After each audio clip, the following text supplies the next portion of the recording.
Kia ora koutou, Marky here.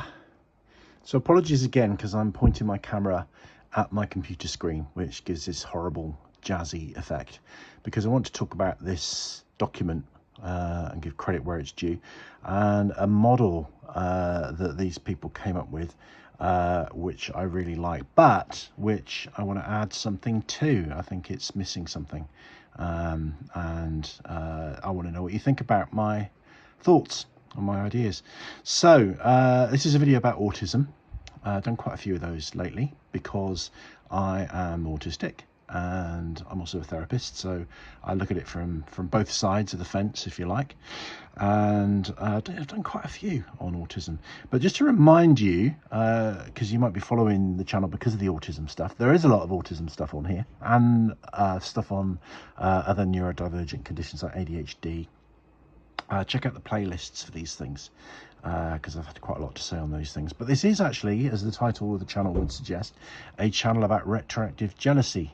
But we don't just make videos on retroactive jealousy. We've made nearly 200. The thing about a YouTube channel is you have to keep posting stuff, otherwise the channel doesn't work. It kind of it starts to grow tumbleweed. So in order to promote the retroactive jealousy stuff, we also post other stuff, like, and some of it's general interest stuff, a lot of it's psychology stuff. There's two reasons for that, really. The other reason is I like to post stuff because I think about things a lot and I like to share my thoughts, and I like to think my thoughts are quite interesting. Now, as a neurodivergent channel, the style isn't going to be to everyone's liking. I do things in a very ad hoc, homely, chatty fashion. Now, I can do slick presentations, but if I did slick presentations, if I did that for all my YouTube videos, I'd never get any YouTube videos done. So I do them fast and dirty, off the cuff, and they're often quite long, and I often go off on wild tangents, which I think are really interesting and charming. But not everybody feels that. So this is not the channel for everyone. If it's not the channel for you, then bugger off, but go as a friend. You know, don't watch the whole video and then gripe about my style, because that serves nothing, and it will get you a stern telling off in the comments section.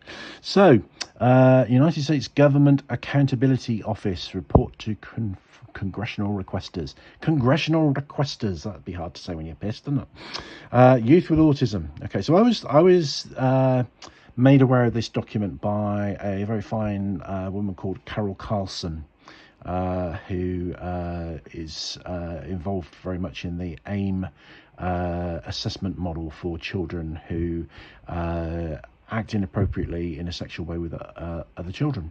And that's a big part of the work I do. So she put me in touch with this, and she put me in touch with, she quoted in something, a particular diagram. Now, don't try and read all this as I'm scrolling through. You don't have to. I just want to show you this, okay? And I've talked about it a bit before, and I think I will talk about it a bit again. Now, how can I make this bigger? Does that make it bigger? So this is like a diagram that shows the different domains of autistic traits.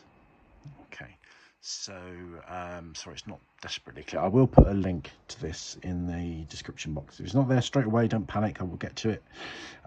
So it says there are 5 traits. Now I think there are 6 traits, so I'm going to conclude this video with what I think is missing from this diagram. See if you can guess yourself, see if you can work it out.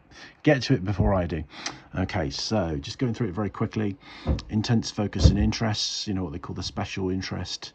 Sensitivities, so you know, that can be to bright light, or it can be to people pointing the camera at a computer screen and you get that jazzy effect. Routine and repetition, communication difficulties, social impediments. I thought there was another one coming then. You could tell by the tone of my voice that I was ready for a final one, but that's all 5. Now I'm not going to go into all those. I have gone into those a little bit more in another video, and I think I will talk about this probably a lot more. But what I want to suggest, what I want to suggest is another one. But just to put things into context, so this is clear. You don't, in order to, not everybody that's autistic will necessarily present with traits in all 5 of these domains. So you could, you know, have strong traits in two of these domains and still be autistic. That's the thing about autism, is it's it presents in a very, very diverse way. And the old phrase, if you know someone with autism, well, I can't remember what it is now. If you know one person with autism, you know one person with autism. So you can't, just extrapolate from what you know from one person with autism that you may know, because the presentation is very varied. So if you look at this, I'm going to stick my finger across the screen. It's so low tech, this channel.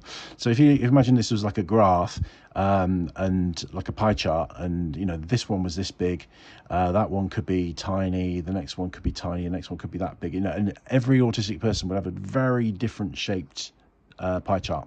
It's not a pie chart, is it? But you know what I mean. If you extended these as a demonstration, if you extended these little triangles outwards, the profiles would look strikingly different for people, different people.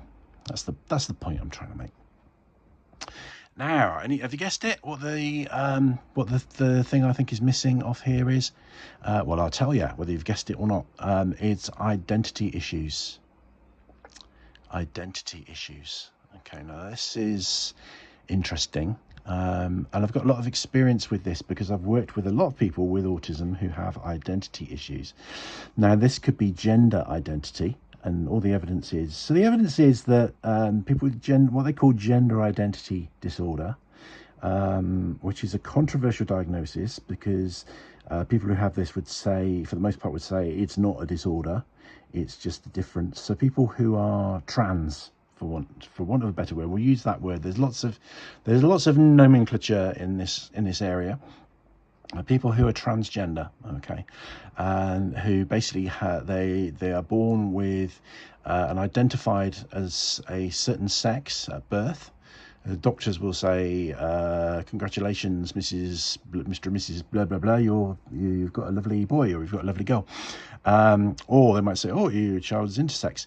But the brain, our identity, how we see ourselves, isn't necessarily the same as what our genitals and whether we've got ovaries or not and things like that determine. It's actually, you can have a strong female identity with a very strongly male looking body, and vice versa. Now, I could talk about that in another video. It's a big part of the work that I do, so I could talk about that stuff forever, but I'm not going to. But gender identity, so somebody who's trans, they either identify as the opposite sex to, or if they are born as physically and natally identified as male, they might identify as female, or vice versa, or they might identify as non-binary. And non-binary is an umbrella term for a kind of a not as black and white an identity as male or female. So it might be gender fluid. They might feel that they identify as male, sometimes as female at other times. They might identify as a mix. They might identify as neither male nor female. Okay, now it's very controversial, and lots of people are hating on people who are trans at the moment, which I hate to see. It's horrible. I don't really understand it, but I can understand some of the things that have triggered it, but I can't see the justification for the hate at all, because this is real people we're talking about. But in that field, the evidence suggests, and this is the last research that I've seen, and this is some of the research that was done by some colleagues of mine. They reckon that about 1 in 4 people with what's called medically gender identity disorder, you might not want to call it that, were identified as autistic. And now my clinical experience, and also being autistic myself and having a kind of a autistic gaydar, if that makes sense, as well as my clinical awareness, I would say that it was more like 90% of the people that I worked with. I worked in a gender identity clinic, and I work with a lot of people. I would say that about 90% showed strong traits of autism. Autism is massively underdiagnosed, especially among people that are high functioning. That's another controversial term. And this isn't dissing. This isn't saying that people who claim to be transgender aren't transgender, and don't have the right to medical interventions to support them in body modifications to be more congruent with their identity. But it does. But there are also other areas where autistic people and identity is an issue, where they both correlate. So this is things. So if you go deeply into this, there's loads of things. So there's something called transracialism, where somebody is, say, white and identifies black, or vice versa. And then there are things like people who there's things like therion, and I can't remember all the terminology now, but there are people who identify as animals. There are people who identify as mystical creatures, unicorns and dragons. My belief is that one of the things that comes with autism is a less concrete sense of identity. Okay.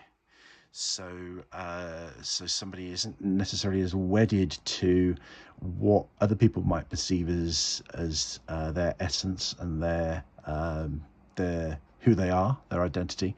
And there are lots of people that identify as cats, for example. This is a thing that people present with all the time, but I think this is often very associated with autism, and I think some of it might come from the fact that as autistic people, we often feel like cuckoos in the nest, like we don't belong. We feel like we must be adopted. A lot of people say, I don't fit with my family, and I always thought I was adopted is a common one.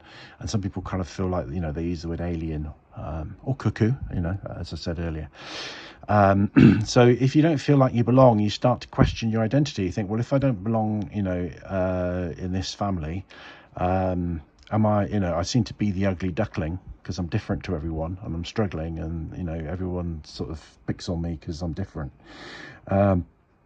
Maybe I'm not a duck, I'm a swan. So I think that's part of it, but I also think that there's something else going on. And I know with pathological demand avoidance, which is a subset of autism, controversial one. I believe it's a correct diagnosis. I believe there is such a thing as pathological demand avoidance.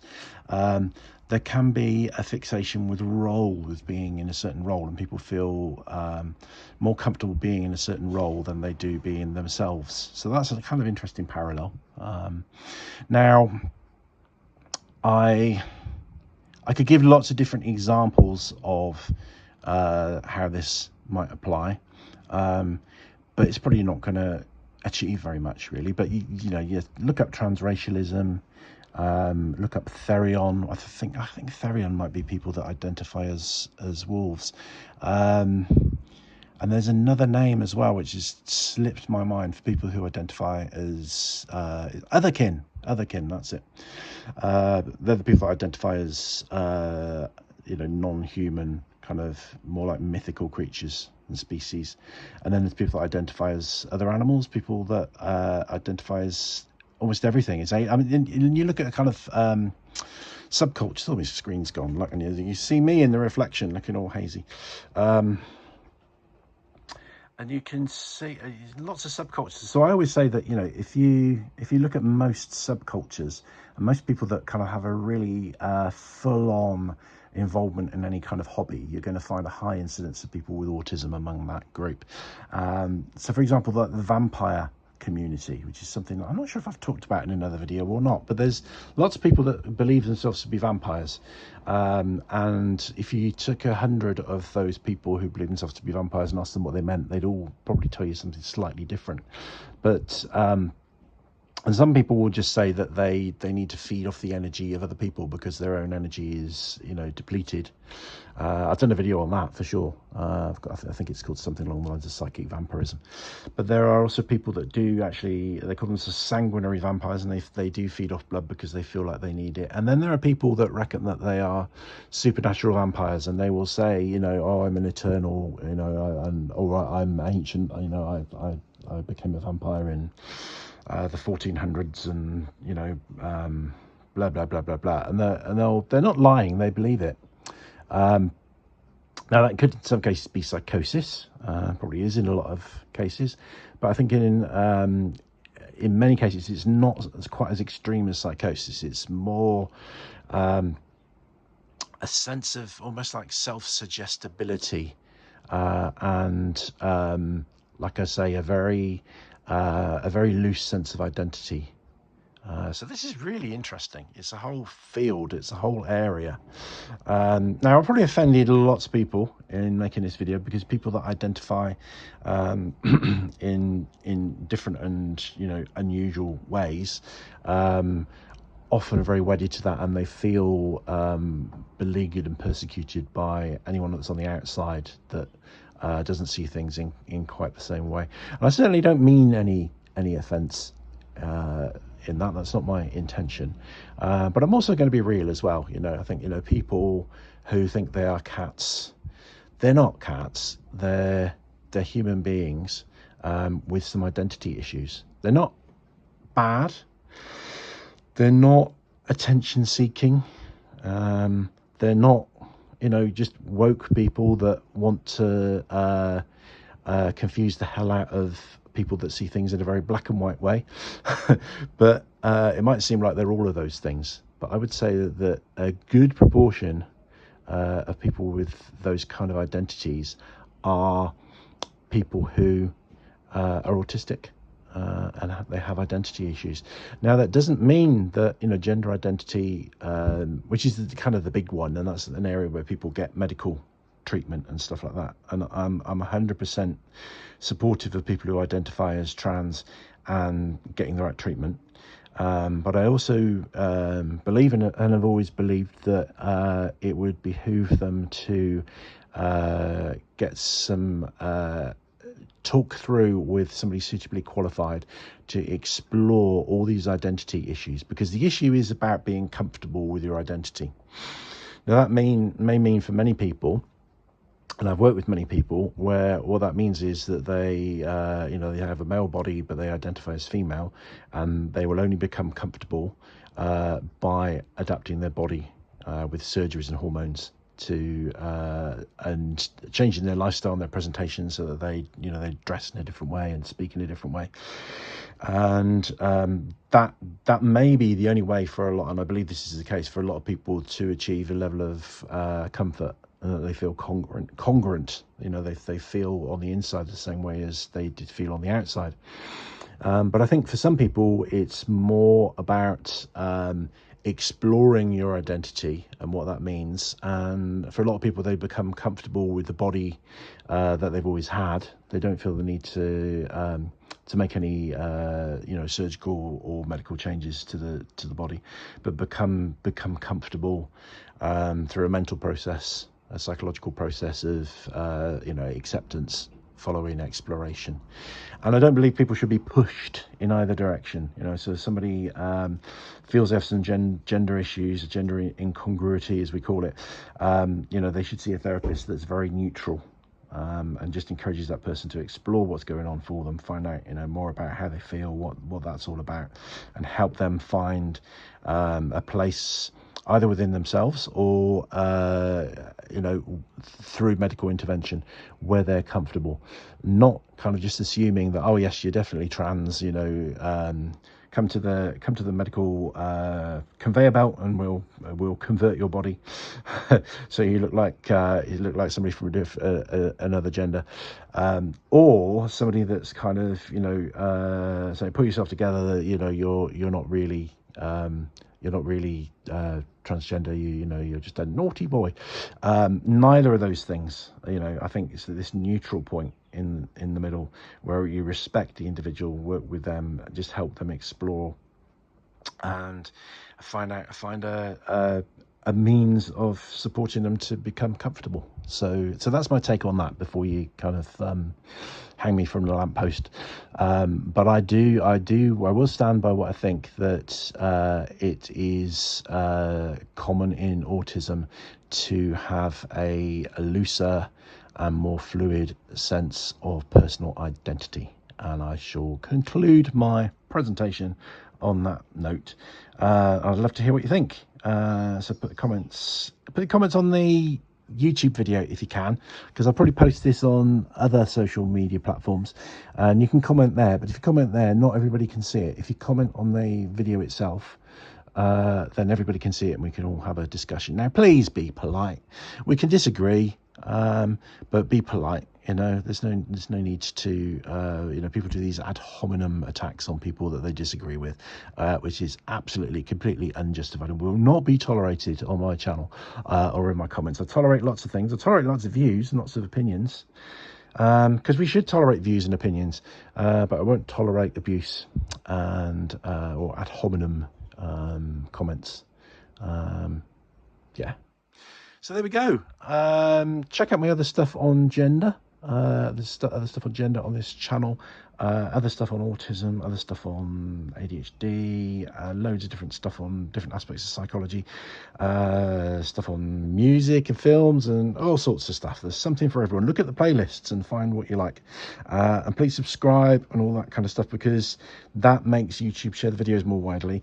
And you know, what we're really about is getting videos on retroactive jealousy and how you can recover from it out to people who are suffering, often without any awareness that retroactive jealousy is even a thing.